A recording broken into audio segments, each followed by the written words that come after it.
everybody, welcome to Moffs Pots. Today we're going to learn how to make a plate. Come with me on the journey. Let's go. I found that about 3.5 pounds works perfect for making a plate. Wow, that's 6 pounds. That's way too much for a plate. Whew. 3 1/4. That's 3.5 right there. Now I'm going to wedge it. Wedging mixes the clay up so it's a nice homogeneous mixture. Homogeneous.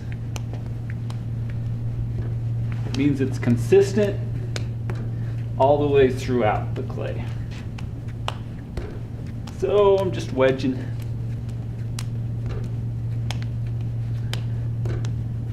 This is called spiral wedging. Or seashell wedging, because guess what? Kind of looks like a seashell. Isn't that neat? So now that our clay's all wedged, I just slap it on the wheel here, and with making a plate, it's really important, you should probably use a bat. That way when you're finished, you can cut the plate and just lift the whole bat off the wheel without worrying about taking the plate off alone. So I put my clay on the wheel. First step is to center it. So once the clay is centered, I'm going to just sort of, with the plate, you just kind of flatten it out at first. Like you want a really wide base.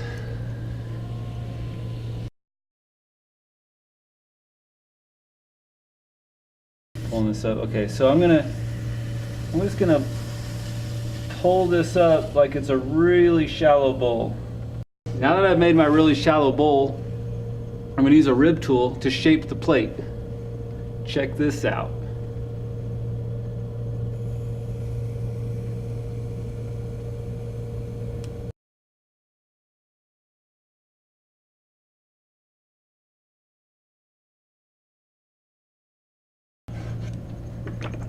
Then I'll use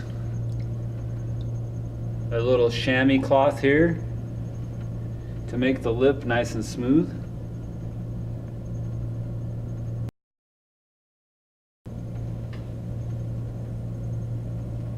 It's really important that when you make a plate, you leave it thick enough that you can go back later and trim a foot underneath it.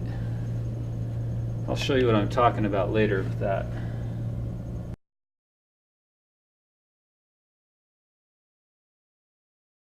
And that's how you make a plate. So the last step is to take your wire tool. You need to cut the clay. And then this is why it's so important to make your pot on a bat. Because now I can just lift the bat up like this. And I can take the whole plate off. I can put another bat on the wheel and make another one. Hey everybody, welcome back. My plates have been drying here for a few days. It's really important with a plate that you dry them real slow. I flip them back and forth so they dry real evenly. I have plastic to cover them like this, and I'll take that off and I'll put it back on. And they've been drying for like a week, and it's real important to dry them slow so the bottom doesn't crack. And you know what we always say, just say no to crack. And now we're going to take it over to the wheel and I'm going to show you how to trim it. And now I just start trimming away. I use these two tools right here.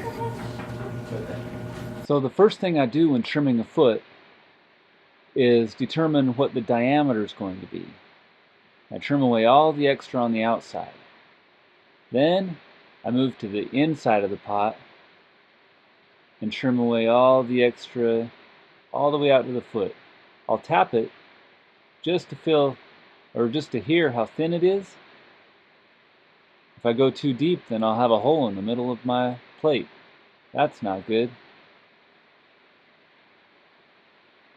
Then, as a final step, I just take a little wet sponge, go over where I trimmed, it smooths everything up, Then I'll sign it and we're done.